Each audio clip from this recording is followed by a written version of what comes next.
Well, we're nearing the end of our fall speaker series. I hope you all are enjoying it as much as I have.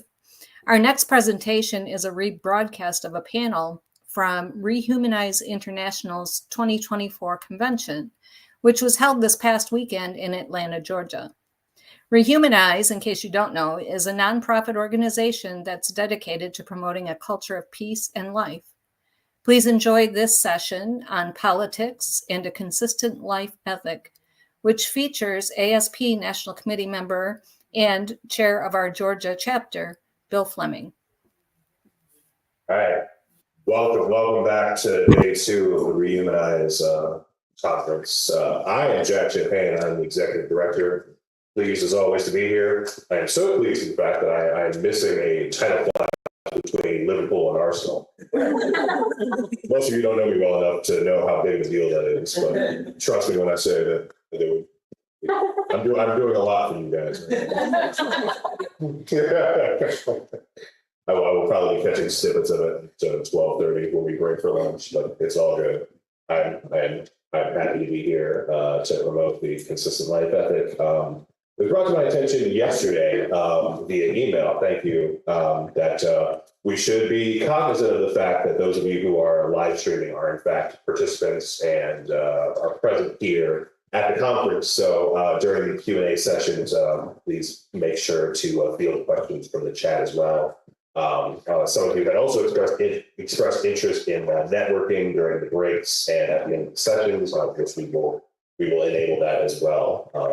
That is part of the point of the conference, is to bring people together. So I appreciate you who brought that to my attention yesterday. I do not remember who the email was from, but thank you very much for bringing that to my attention. But we are going to go ahead and get it on with our first panel here. Regarding electoral politics in the CLE. I unfortunately lost my paper talking points, but that has given me an opportunity to enter the 21st century with my Google Docs here. So here are our session bios. We are delighted to have Hayden Lay here, who is the chapter development coordinator with Democrats for Life. He's standing in for Tremaine McGee, who is a member of the Connecticut General Assembly and chair of Pro-Life. She is unfortunately sick and was not able to make it to our session. We were extremely excited to have her, and we are very grateful that she agreed to come out here, and we wish her a speedy recovery as she processes through her illness. Thankfully, Katie Lake was able to step in to represent the Democratic politics here on stage. He is a very important person, a seminal and personally inspirational anti-death penalty advocate, and as I said before, chapter development coordinator for Democrats for Life. To his right is our member of our board, Michael Jesurak, an educator, accomplished photographic artist, and one of the most thoughtful people I've ever met. Wasn't expecting that. To his right is Mullen Aguilar. He's a third-year law student, a graduate of New Mexico Tech in chemical engineering, who ran for the New Mexico State House of Representatives as a Republican. Is currently an expert in a child welfare law. Probably the most knowledgeable expert in New Mexico currently. She in fact invented child welfare. Okay, sure. And of course, Bill Fleming is to her right. He is also an engineer. We have STEM representation up here. Podcaster, writer, and sculptor, and serving on the national committee of the American Solidarity Party, and is the chair of the Georgia Party as well. Thank you very much, Bill, for being here. So I'm going to give you guys an opportunity to kind of introduce yourselves, to discuss your work in politics and how the CLE influences your approach to policy. Starting with Hayden. Thank y'all for having me. I apologize in advance. I am running on a good 30 minutes to an hour of sleep. I had a marching band show yesterday because it was alumni night back in my hometown. But thank y'all for having me. I appreciate it. Like Jack mentioned, I'm the chapter development coordinator with Democrats for Life of America. We represent the 21 million pro-life Democrats in this country. We field a wide range of candidates across the country from my home state of South Carolina all the way over to New Mexico every year, from offices from Congress down to local city councils and commissions. I got my work in politics involved through my mom, actually, who was a public school teacher back in South Carolina. And she showed me the love of history, which led into learning about presidents and politics and all that good stuff. I've been with Democrats for Life, volunteering and working with them now for 4 years now. I became a Democrat back in 2016 after Donald Trump won the Republican nomination. And my views have gone to the left on most issues, but I always felt that the pro-life position was the consistent position for Democrats to hold. And so I've been a proud pro-life Democrat ever since I learned about what abortion was. I've always been taught that life began in the womb, both from my family values and through science classes in high school. We've been working in South Carolina primarily on abortion and death penalty legislation over the past 4 years, working with lawmakers on both sides with both of those issues. Trying to get an abortion ban passed in South Carolina and some other legislation on that side of things, which we are hoping will be passed early next spring if everything stays on track. Unfortunately, on the other side of things, we also just reinstated the death penalty in South Carolina and carried out our first execution in 13 years, so a little over 4 weeks ago now, and we have our second one coming up next week. So the consistent life, I am the primary consistent life advocate down at the South Carolina State House, which I feel like is my home for a better part of the year at this point, down in Columbia. But it's always my love to fight for what is right, to fight for life from conception to natural death, to work across the aisles, to transcend partisan politics, to bridge that divide, to fight for life from womb to tomb.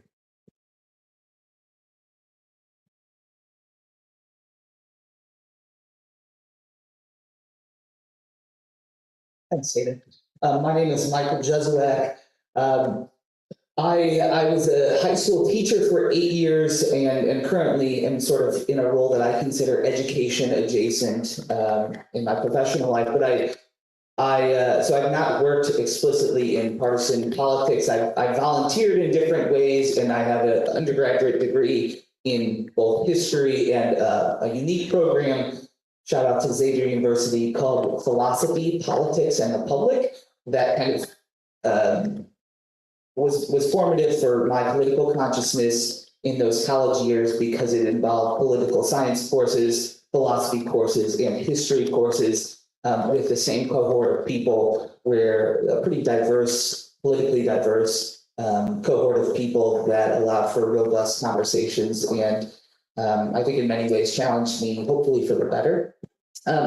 But my political consciousness and formation really began as a middle schooler, as a high schooler, where a person I admire very deeply introduced me to a lot of right-wing talk radio and conservative politics and talking points, and emphasized the importance of inquiry and instilled certain values that I maintain. But I think a lot of my political consciousness and development since then has been a process of shedding some of the biases, the prejudices, even some of the policy standpoints that I think I was first introduced to.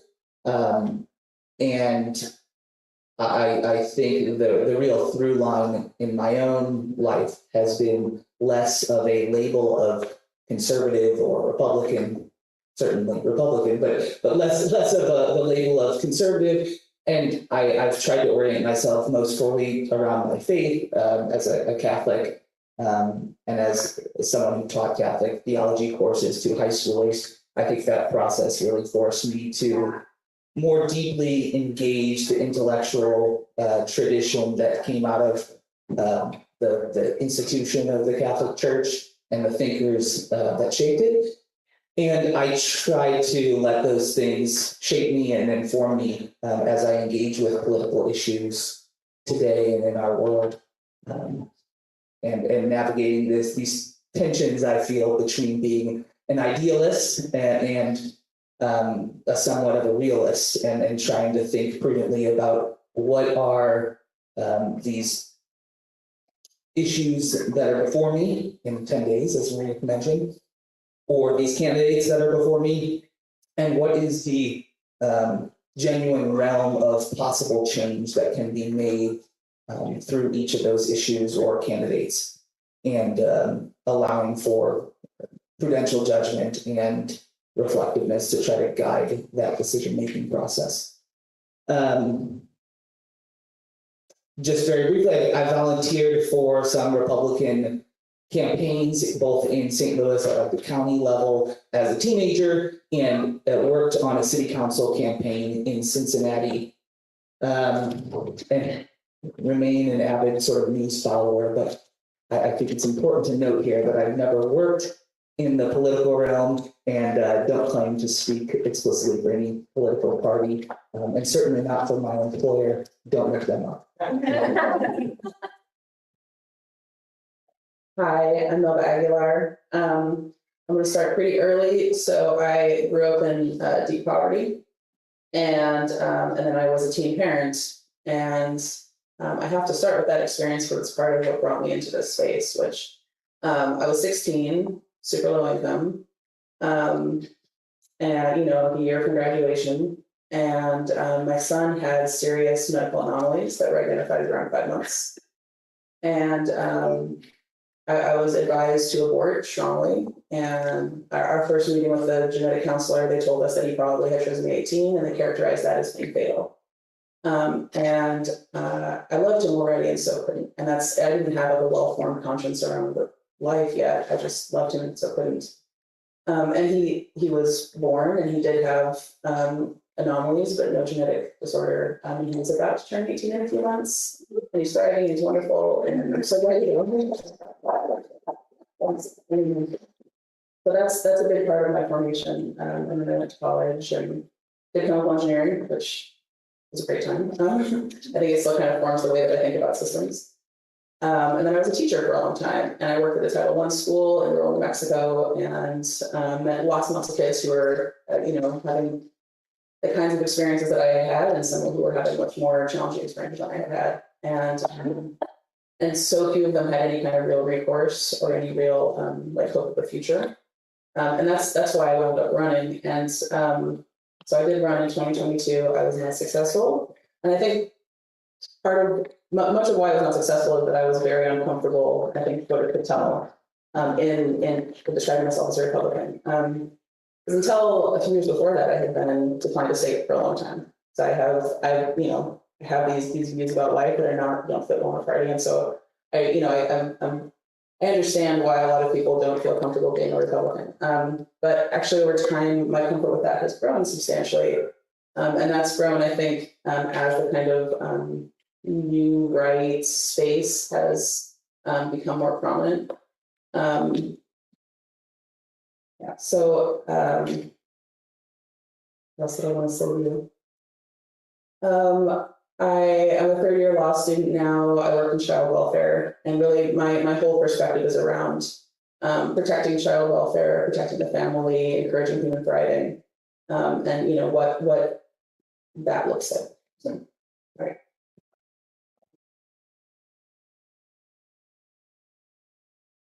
Hey, everybody. My name is Bill Fleming. As Jack mentioned, I am an engineer, but I would be remiss in not mentioning that I'm also a chemical engineer. So we have more than one chemical engineer on the stage. Although I work in the environmental field now, so I do not actually do any design or anything like that. But yeah, I've been involved with the Solidarity Party for about 4.5 years now. So I got involved in 2020 when we were running our last presidential candidate. And I am excited to say that having voted in 3 presidential elections thus far, I voted for 3 different parties. This will be my first time voting for a party that I voted for before this November. So that's going to be a change for me, having tried to find my home amongst the variety of options out there. But yeah, I would say for me, a lot of it comes down to, just the basic acknowledgement of universal human dignity. I think once we acknowledge that, I don't think we can come to any conclusion other than the consistent life ethic. And so that's very fundamental to how I think about policy in general. And it informs every policy essentially that I have a position on, whether that's healthcare, economics, environment, obviously life issues. I have not run for any office myself, but while this is not a formal announcement, that may be changing. So I am in the process of deciding whether or not I will be running for a local office in 2025. So you might have heard it here first, you might not.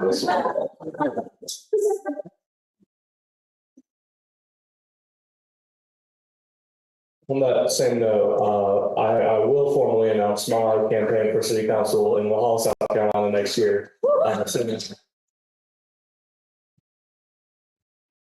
Exclusive from me here. From Rehumanize. Thank you all for the introductions. That's very good. You all have very different perspectives on the issue, which I think is important. Simply because being salient politics is not a one-size-fits-all proposition. Everyone has their particular priorities and their own life experiences that kind of forms that idea. But kind of going off of Melba's experience, just to say that being salient politics is a experience that requires you to affiliate oftentimes with larger groups, political parties, etc. And one of the big sticking points of the CLE is that oftentimes embracing a consistent life ethic means that you don't really neatly fit in with various political parties, political groups, and things like that. And so how do you navigate that conflict between party ideas and what your own beliefs are? This is a question I actually get asked a good bit. So I'm from Lahal, South Carolina, like I mentioned, way up in the upstate South Carolina, up in the tippy top of the mountains. And I was raised to be very stubborn as a child, thanks to my grandma. So normally when people tell me that I can't do something, I like to do it.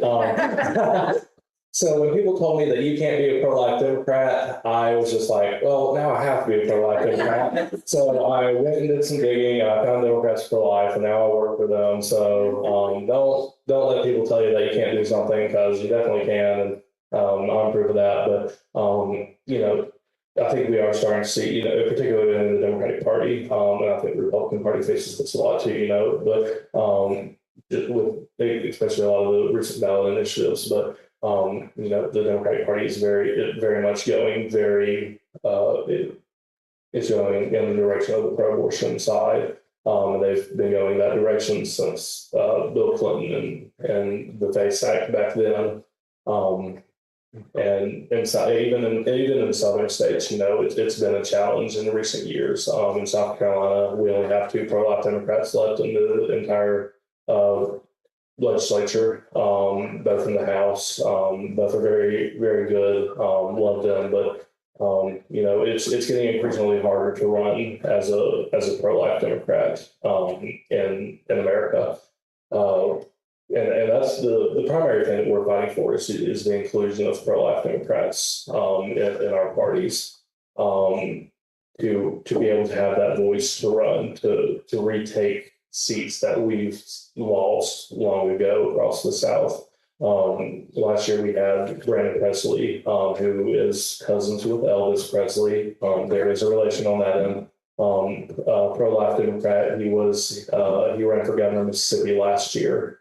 Came very close in that upset. Ran ads, that he was a proud pro-life Democrat. Unfortunately, came up a little bit short. We just had John Bell Edwards unfortunately leave office back down in Louisiana. But we still have a lot of great pro-life Democrats keeping up the fight across America. Trenae McGee led the fight against extreme pro-abortion legislation in Connecticut. Katrina Jackson, of course, down in Louisiana, leading the fight down there. One thing that the FLA is working on right now is our initiative to make birth free, and we're really hoping that this can start to bridge that divide between pro-choice and pro-life Democrats, and even outside of that, and just pro-choice and pro-life in general, to make sure that we have that people have the choice to make that people that people have the choice to give birth, and to do that without mental reservation, that they know that the support will be there if they choose to give birth. Because we've seen, particularly from the Democratic Party, funneling money into Planned Parenthood and into abortion.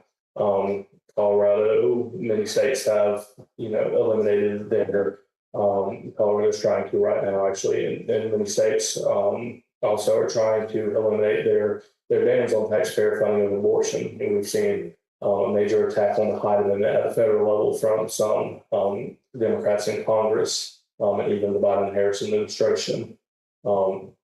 So we're working right now. We're still trying to get everything figured out, but I do have some more information back on the table if you want to come talk to me after this. But our proposal is to make birth free, to make sure that the support side is there, that if a person chooses to give birth, that they will have the support necessary to raise that child. That the financial burden of giving birth is one of the major reasons that people choose to have abortions. And we want to get away from the political side of things and bring it back down to the person, and really figure out what they need, what type of support they need, whether that's financial, if they need help with transportation or housing. And that's what we really want to get down to. Thank you very much. I appreciate you listing the names of some prominent, or, well, I suppose they're prominent. I had never heard of those pro-life Democrats before.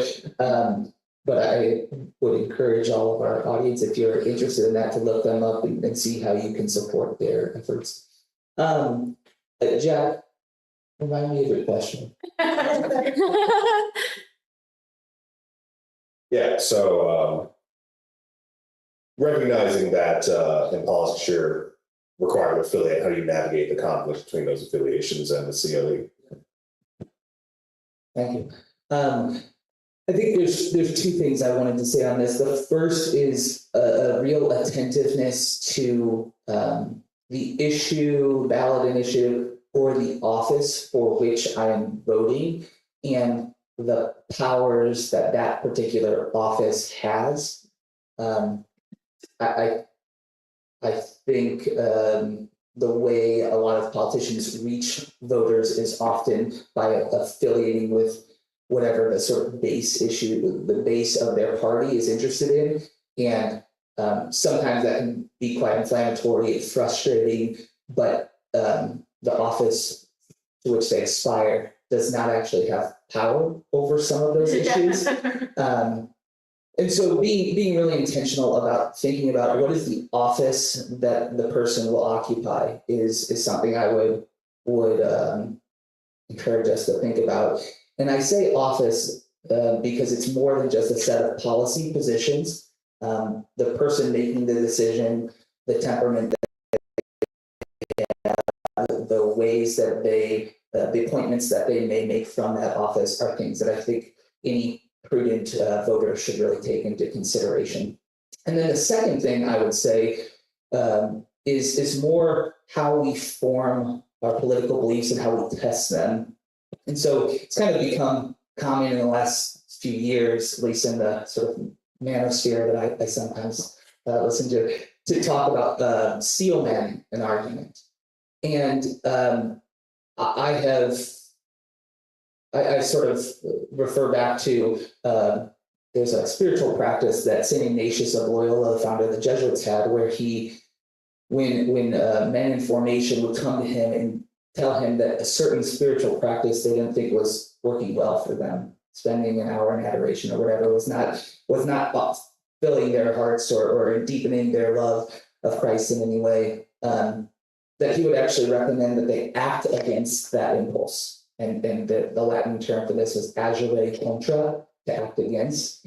And I try to deploy that same mindset when thinking about the political affiliations that I make, whether it's in a small group of friends or a space where I feel kind of part of the in-group, or when it's reading the New York Times and kind of feeling an allegiance one way or another with someone that's mentioned, is trying to ask myself, what would be the strongest argument against this particular impulse? Not what would be the loudest argument against this particular impulse, but what would be the strongest argument? And how have I sought out some of those strongest voices and articulators of the idea that feels least viable to me? And so one example that I would give from my own life as a sort of white suburban conservative kid who grew up on the outskirts of St. Louis is in the last decade or so learning more and more about racial injustices in this country.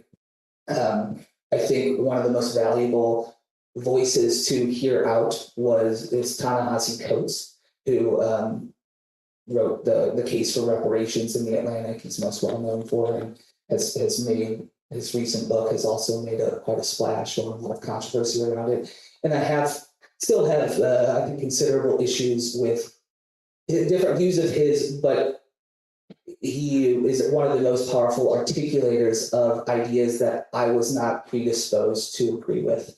And so I would really encourage all people, especially young people who may be here or watching, to consider not just have I sought out some other side, have I, if I watch MSNBC, have I turned on Fox News? Don't do that. You will not get the most articulate, compelling visions, opposing arguments on Fox News or MSNBC probably. And so I really encourage you to seek out those people who make the most compelling, articulate arguments from the other side to really test your own thinking. And even if you don't find yourself converting totally, you probably will have certain hard edges of your beliefs and political ideas sort of shaved away as you think with greater nuance about the complexities that you do. We have such a thoughtful panel. I'm loving this. So we've got to respond to you a little bit as a human being. And I think you're doing really, really important work. But the realities of the Democratic Party right now are part of why I wound up on the right. So I'm just going to say to New Mexico. New Mexico is one of, I believe, actually maybe 4 now. We have no restrictions on abortion whatsoever. Nothing to protect women, nothing to protect babies right up to birth. And in fact, we do many, many late-term abortions. We're one of the only places in the country that can. And our neighbor is Texas. And so the numbers of people who come to New Mexico to seek abortions, and especially high-risk abortions, is increasing dramatically. Okay.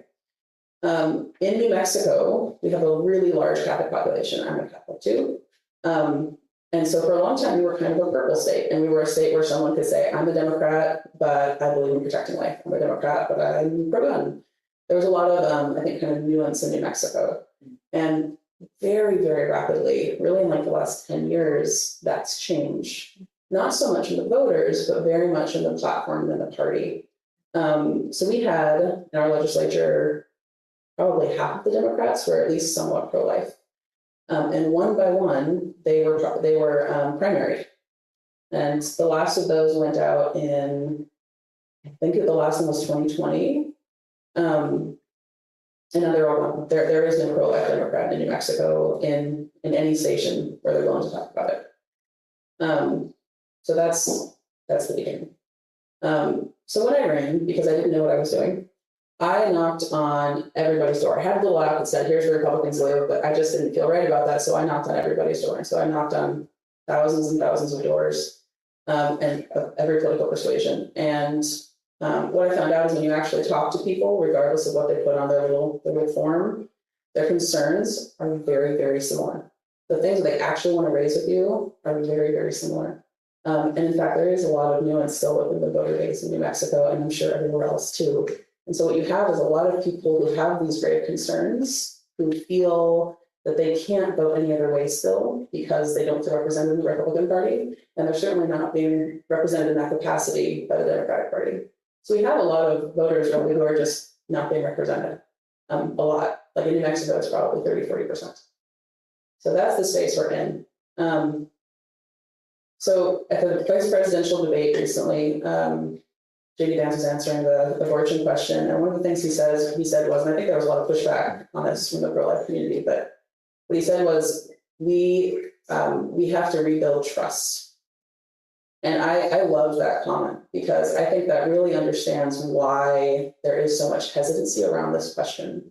You know, women are hearing that they're not going to have access to medical interventions when they need them. And we haven't done enough to say that's not the case, right? We haven't made sure that physicians in states with more restrictive laws know what they're doing and know how to ethically operate under these laws. We haven't made sure that the birth is free, that women are not making decisions on a financial basis. We do have to earn back trust. And so I think as individual voters, some of the most important work I think we can do, and CLE people, I think are really well poised to do this, is we can build coalitions, we can cross bridges, we can talk to people and have those hard conversations. And then, you know, in office, we have this opportunity to say, not just not abortion, not just not euthanasia, but, you know, real human flourishing, real support for motherhood. I think we have this great opportunity to do that. Yeah.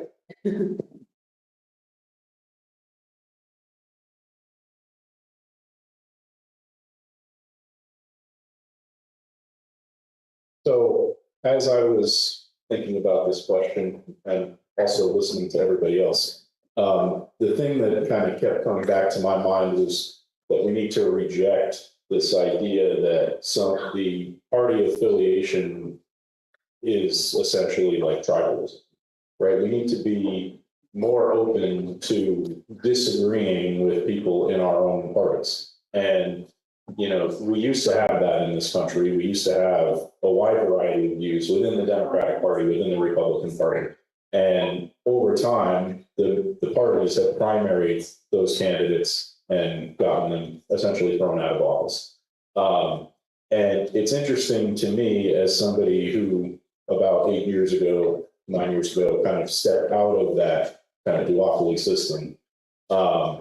The inroads that I can make with people, even in my own family, who have trouble talking to each other about politics, because there is the fact that I am part of a minor third party gives me cover in a sense, in that they do not need to feel defensive that they are conceding a point to the other side, right?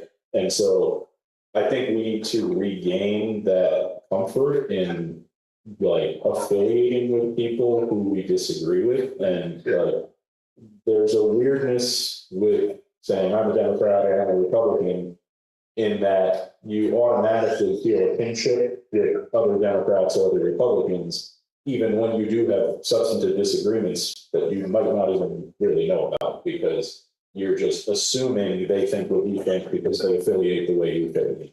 And so I think we need to acknowledge that that's just not true a lot of the time, that there is a lot of common ground between people of different parties, and there's, areas of disagreement between people within the same parties. And, we see that in our party every day. We get emails from people, oh, I would join except for this one line of your platform. If you change your position on this one particular thing, even though the platform is like 10,000 words and stakes out lots of different positions, it's this one thing that I don't have complete and total perfect alignment with you on. And so it's interesting to me how picky people get in the minor party spaces where they don't get that way in the major party spaces. And I think that has a lot to do with the pragmatism of like, well, I'm making a compromise because I think we can actually win. But there is also this kind of, I think, just assumption of like, oh, well, we use the same label, right? Like, I like you because you're a Democrat. I like you because you're a Georgian. I like you because you're a Catholic. It's you need some kind of commonality to kind of build relationship on. And so I think we need to get away from so strongly identifying with those party affiliations and focus on, the values that we all share as Americans. I'm going to interject just a little bit. I'm sorry. I totally agree that we need to focus more on our shared values and our shared interests.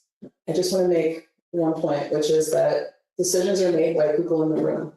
And so I'm really glad that you're running for office, and I'm really glad that you're running for office. And I think that if you are really passionate about these things, you need to be in the room. You need to be going to the meetings. You need to get into party leadership, because that's who makes platform decisions. And open secret, the number of people who make platform decisions, really small. It's very few people in your state, so you should go. I just wanted to add also to what Bill said. I think he mentioned the word tribalism, and that very much is something that I've tried to do. I don't use the language of doing personal work, but I guess I did personal work on this to overcome different tribalistic kind of impulses within myself, related to politics, related to religion.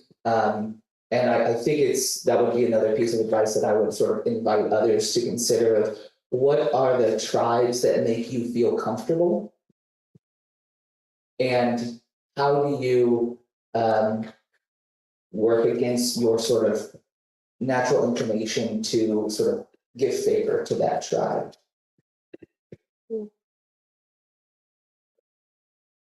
Awesome, thank you. The very good responses. I think bringing up Ta-Nehisi Coates in the context of moderating or improving where you get your information is particularly salient. I don't know if you guys remember the debate about the case for reparations, but it was like a very discourse article that no one had clearly read. A bunch of people had very strong opinions about the article, despite clearly not having read it. It really brought down the level of discourse immensely. I would also say I associate most with sort of white conservative guys, and frequently when talking about racial justice issues, I will mention Ta-Nehisi Coates or James Baldwin, and they will have no idea who they are. And that I don't know how you have a full sort of robust understanding of a thing if you haven't engaged with some of the deepest thinkers on it. Yeah, absolutely. I think that makes a lot of sense. And I think Bill brings up a lot of the kind of irony of, being in a smaller party means that, you have people who have a lower tolerance for minor disagreements, which kind of makes navigating that space a lot more difficult in some ways. So to kind of go outside the realm, I think of pure ideology or loose ideology, I guess you could say. One of the main objections, I think, to the use of CLE in making policy decisions isn't really moral or political so much as it is practical. To say that, it's not it's not meaningful or practical to be anti-war because, we need a robust national defense. We need to, fight autocracy across the world. It's not meaningful or practical to be anti-death penalty because, we have to defend our communities against murderers, things of that nature. It's not practical to do any of these things and, have to be relevant in politics. So how would you respond to those practical objections? I think it's very practical to end killing. That's a personal opinion there.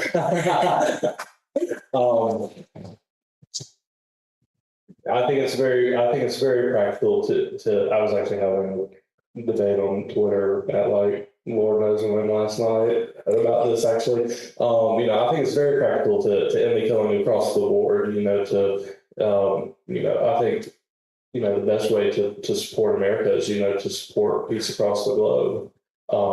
I think the best way to support our communities is to really invest in support for those communities instead of investing in prison culture and investing in the death penalty. I know Idaho, Abe, correct me if I'm wrong on this, just spent $1 million to bring back firing squads in Idaho. Was that right? They're building a new facility for firing squad executions. Yeah. South Carolina just did the same thing not too long ago.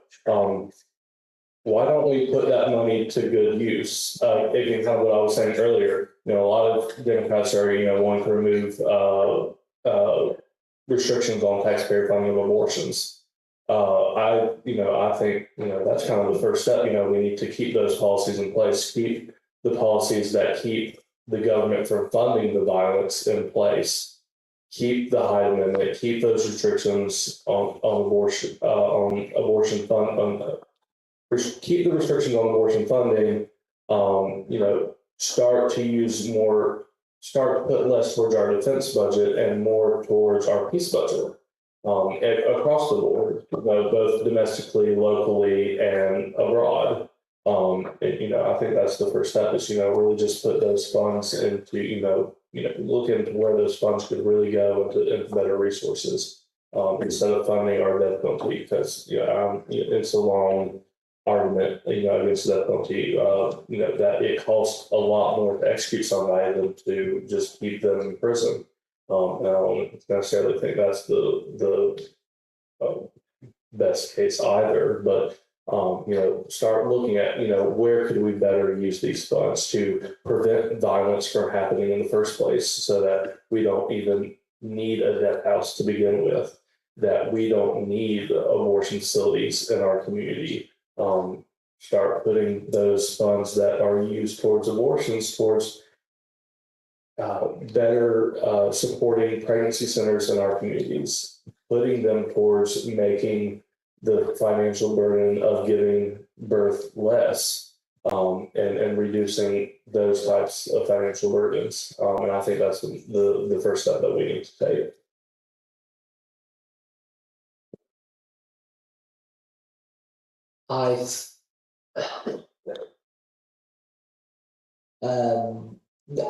The last few years, watching Putin invade Ukraine and bring war back to Europe, seeing October 7th and the aftermath, those two instances of war in particular have, I think, really challenged me to try to think about what is the gap between these ideals of the CLE and what are the material sort of worldly realities that there are a lot of intermediate steps that will have to be taken in order to reach the ideals that I would like to see realized.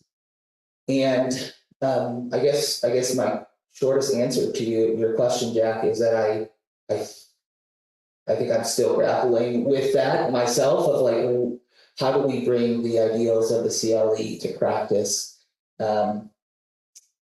Because I look at those two particular issues and I find myself sort of more convinced than I have been that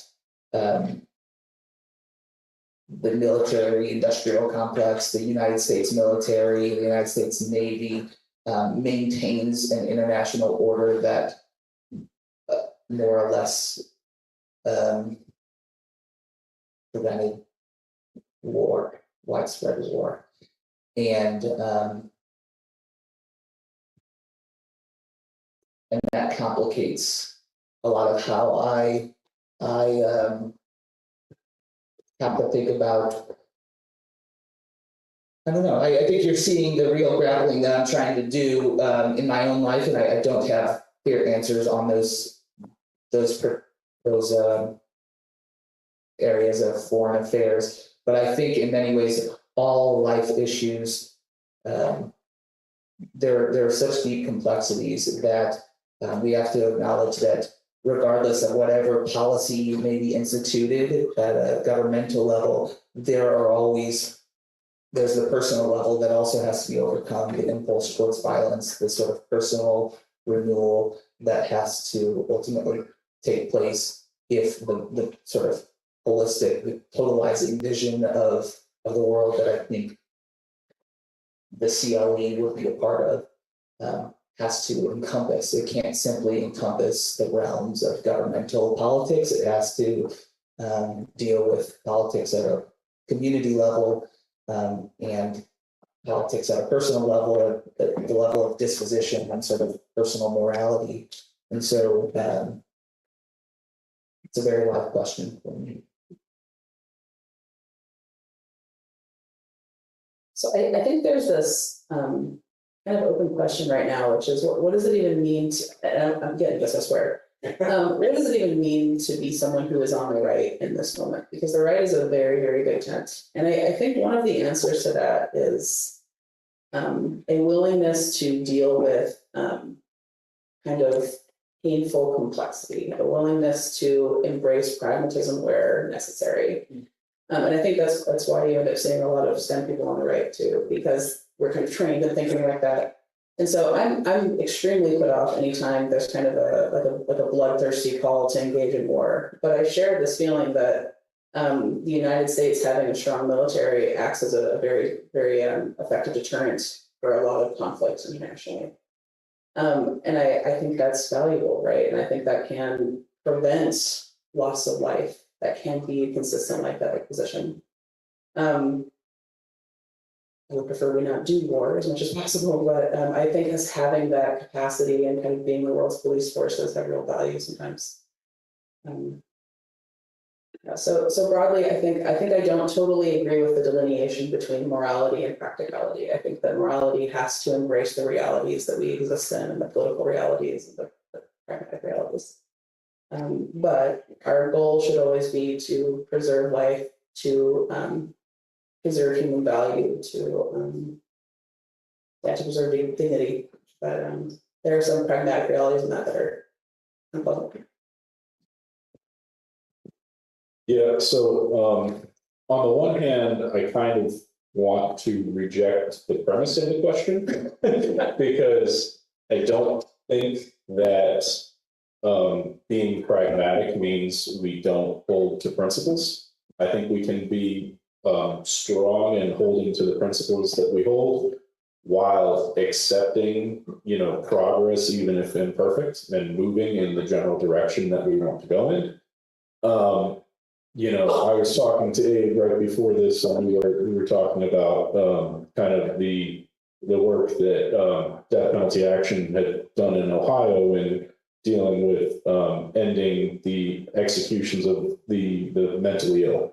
And obviously, we would all love to see Ohio end the death penalty altogether, but that is not a loss, right? That's just not where the end goal is. So we can continue to make progress on those issues while we hold to the principle that this is fundamentally wrong. And then there are issues that are in that more gray area, like my friends up here brought up about the military. I probably am a little more dovish than they are in that I think that our military instigates a lot of those conflicts, but that said, like, that is an area where we should be ready to defend ourselves. I mean, to not do that would not be to respect the dignity of the American citizens. So I think you need that, but you have to be always keeping the fundamental principles in mind, and you need to keep the end goal in mind.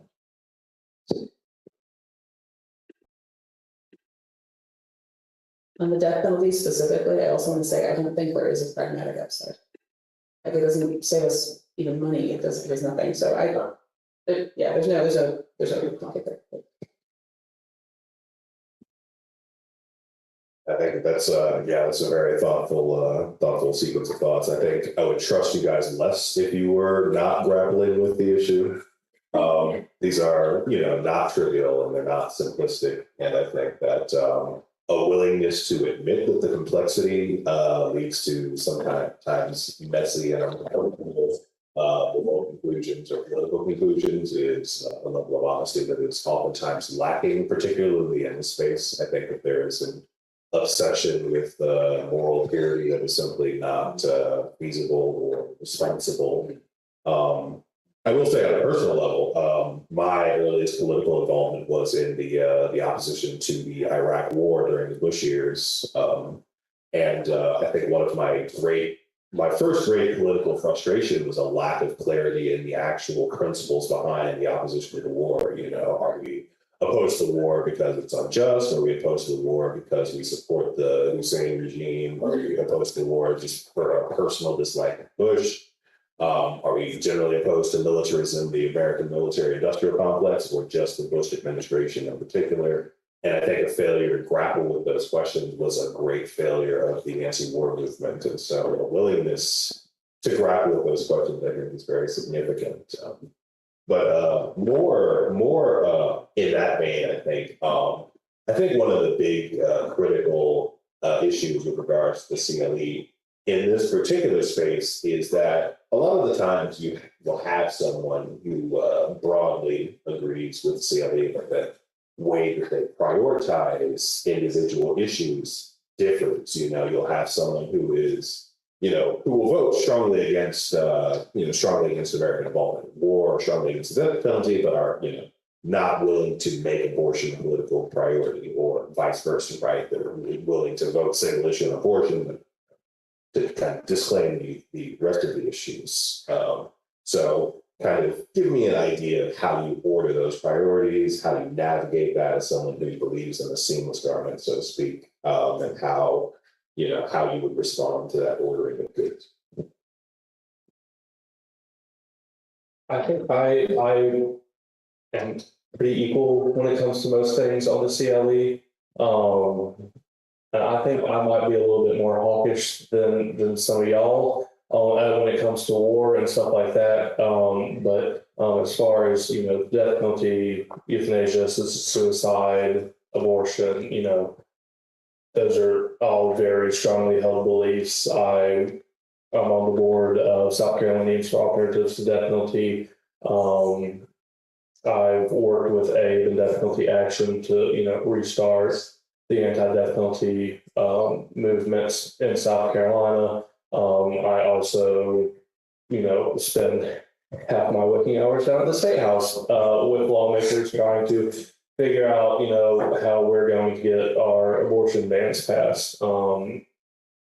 Euthanasia and suicide is not something that has been, personally brought up in my line of work that much, but it is still, a strongly held belief in mine that, we need to end those things. West Virginia has an amendment on their constitution to prohibit suicide. So I've been doing a little bit of work trying to get information out about that. But as far as that goes, I think, I think that I, pretty equally put them across the board. But, we definitely do have some politicians that, definitely are CLE, but put one above the other. And it is kind of frustrating to see it at some points. And, I have friends like that will definitely put abortion over the death penalty. And it is a little frustrating to see that type of thing. But, I think, if you are CLE, you should value human life equally, across the board. And that's, one of my strongly held beliefs, and that's, how I look at that issue. I think number one, you have to consider what the office is of the person that you're voting for and what capacity they have to actually affect change on a given issue. The issues that I think most concern me typically, well, I got into this work because I was anti-abortion. High school sophomore, I wrote a fiery little essay for my very sweet and wonderful, like 75-year-old nun about how the death penalty should keep going, and she had all these objections to the cost of it, and I said the cost of a bullet is like a cent or something. I was that kind of critic. And so abortion has always been, I think, my primary sort of concern, and maybe the reasons why have changed a little. And in recent years, I've grown probably more and more concerned about the underlying sort of philosophical, like what does it mean about our civilization if we accept abortion? What does it mean about our civilization if we accept physician-assisted suicide? At like a philosophical level, those are things that have grown increasingly concerning to me. On a more practical level, it's like, what does it mean that we have an enormous military, that we have to, use this sort of chest thumping as a military in order to deter violence? Those are more practical concerns, less sort of deeply philosophical concerns for me. But I think how I rank them in some ways is thinking about the family as a primary unit of society, and what does it mean about a society that not just accepts, but increasingly it seems to sort of encourage or champion the elimination of a family member. And then I think about the sort of premises around which liberal democracy has been built, the idea of the social contract, and what does it mean about a polity that votes by law, sometimes in sort of pure democratic ways, not in indirect sort of representative democracy, but votes by law to allow citizens that exist under the social contract that the government exists to sort of maintain, to kill themselves. Right? It seems to deeply undermine the very sort of philosophical premises that the American system of liberal democracy more broadly were founded to sustain. And so those two issues kind of lead me to question broader assumptions about liberal democracy, its durability across history. Will liberal democracy be the primary sort of the dominant leading system, political philosophy in 100 years and 500 years? And if not, what are reasonable ways to test out other alternatives that could more properly guard against issues that so clearly represent a devaluing of human life and a devaluing of the family, which is pretty important from human anthropology.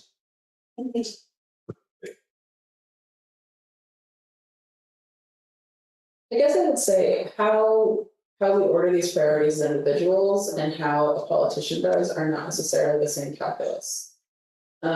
You have to win office to do anything. You can't do anything outside of office. And so I think, I have a lot of chats on Twitter about this, where I'm also, I think I'm also taken aback when we have people who historically have championed pro-life ideas kind of step back from that. But there has to be a reckoning that, especially when we're talking about abortion, which is what we're talking about right now for the most part, right? We're in a post-Dobbs world. They have to be elected in that post-Dobbs world. that presents a lot of challenges for them. And so when you see someone, I think, thoughtfully and carefully walking back just a little bit so that they can be palatable to voters, I don't think we should say, actually, never mind, I'm never voting for that person again. They betrayed me.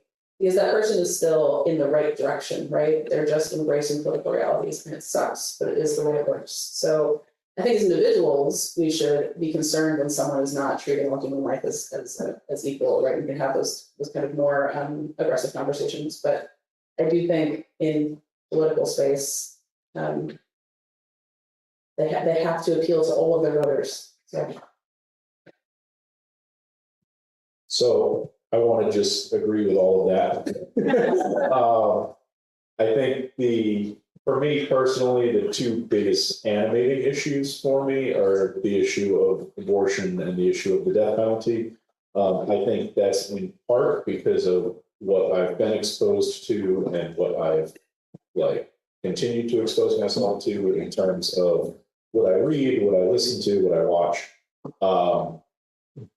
But yeah, anything that I think, anytime that we are not valuing all human life equally is certainly inherently problematic. That said, when we talk about prioritizing policy, I think we have one way that we can kind of tie back the pragmatism and the idealism is I think we should be generally prioritizing where we can make the most progress the most quickly. We see opinions changing about the death penalty across the country, even in states that still have it. And if we can get referenda and initiatives on those ballots that those citizens can then outlaw those practices in their own states. And then we're now thankfully able to do the same with abortion. And we've seen some initiatives fail. But those initiatives, and this is where the pragmatism comes in, were just, I think, too aggressive.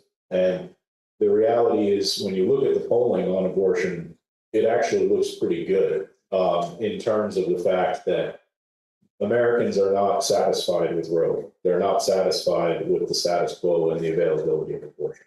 There's a great book by Dr. Charlie Camosi called Beyond the Abortion Wars. And he looks at all the data and what the average voter thinks. And we would be a much more restrictive society if the will of the voter was reflected in the law instead of the will of the corporate donors and, Planned Parenthood and the political parties. So I think what we need to do is really focus on understanding where the people are at, meeting them where they're at, getting that in place, and then continuing to change the culture and continuing to move people further on the issues. We have 10 minutes until our next session begins. Just a heads up.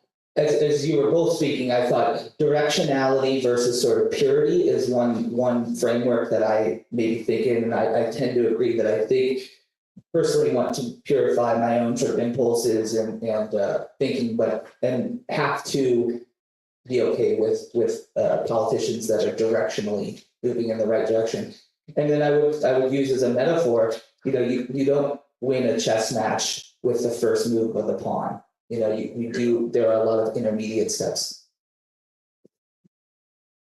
I can, I'm built different. It's a secret technique that only I know. You in fact have to flip the board.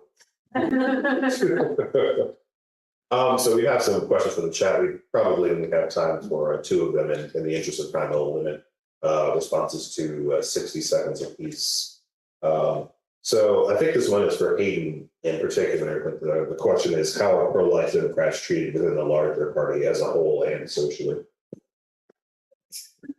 Within the party, not so great. We have been primaried out for the larger part.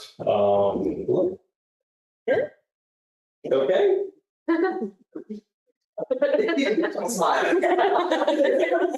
All good. But like mentioned, we pro-life Democrats have largely been primaried out.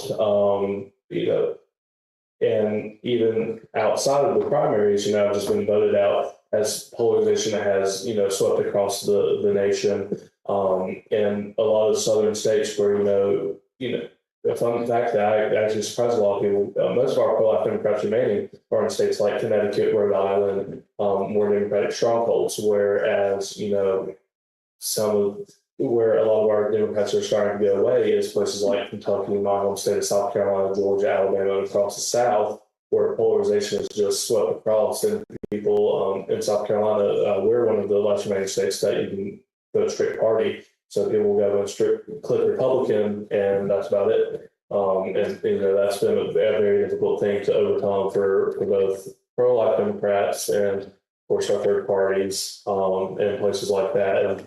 And for Republicans in states and Democratic voting states that have straight party voting. That's just.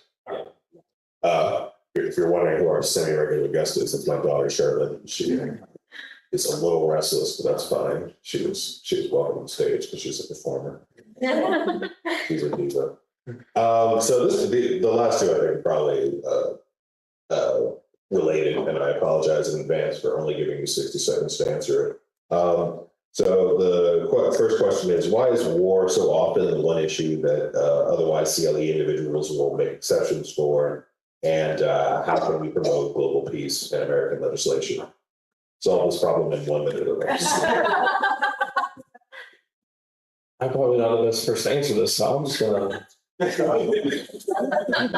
I really appreciate this question because I think it's fairly a challenge to me.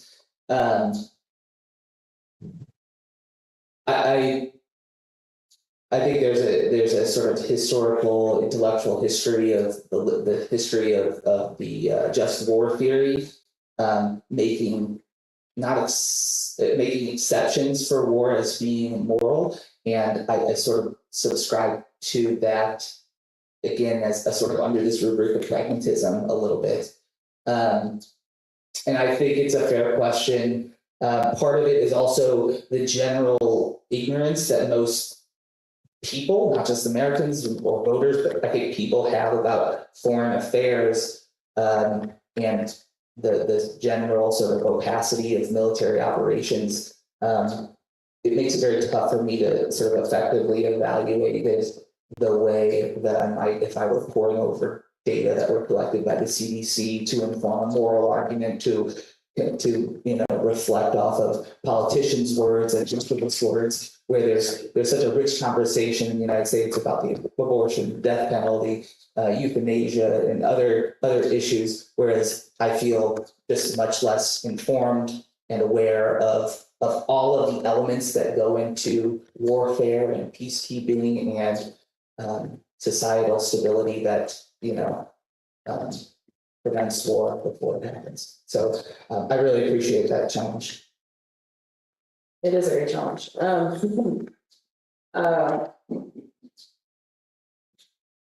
I too wish that there were no wars. I too wish there were no conflicts. I think that we don't have the power to do that. And so there is space to say, first of all, that people have nations have the right to defend themselves. Certainly, I think Ukraine has the right to defend themselves. And that we have a real interest in preventing that problem from spreading. We don't want to encourage Russia to keep invading their neighbors. And also, I think there's a real, as I spoke, I think there's a real deterrent effect that can reduce net conflict. It's just not all under our control. So part of the reason I think this issue is difficult is because a lot of the information is not available to us. I think we can agree on the principle that nations have not only a right to defend themselves, but an obligation to protect their citizens, right? In the same way that somebody has an obligation to protect their children or their spouse. Right? Like if there is somebody trying to take aggressive violence against a member of your family, and the only way for you to stop that threat is to end that person's life, I think most of us would recognize the legitimacy of self-defense in that circumstance. But that's a circumstance in which, generally speaking, we have much more information than what is going on behind closed doors, behind countries. We don't know who is encouraging the peace talks and who is actually sabotaging the peace talks. We don't know, who the all of the circumstances of what we have done to other countries and what those other countries have done to us. So due to the lack of information, I think that's what most contributes to this issue, is because it's not whenever you recognize that a gray area exists, in order to determine where we should fall on that, you need essentially more information. So Up to you. All right, I think that is our time. I think I will close out by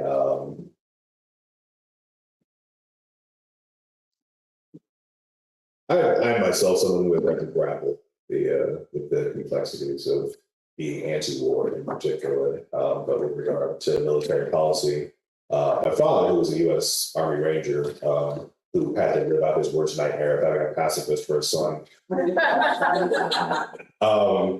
was was very emotionally invested in the issue, which I have come to understand over the years is because it's very difficult to lay your life down for a cause and have someone challenge the moral legitimacy of that cause constantly, as I did in Mexico.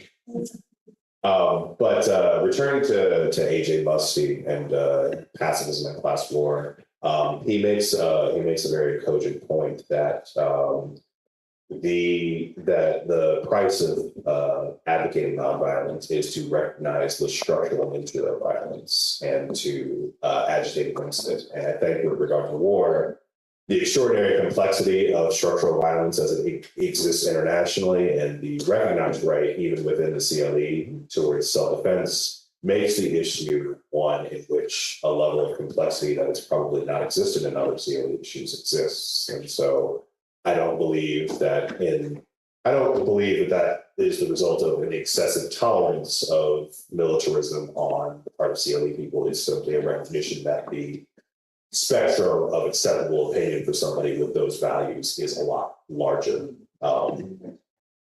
So that is our time. Thank you guys so much for being here.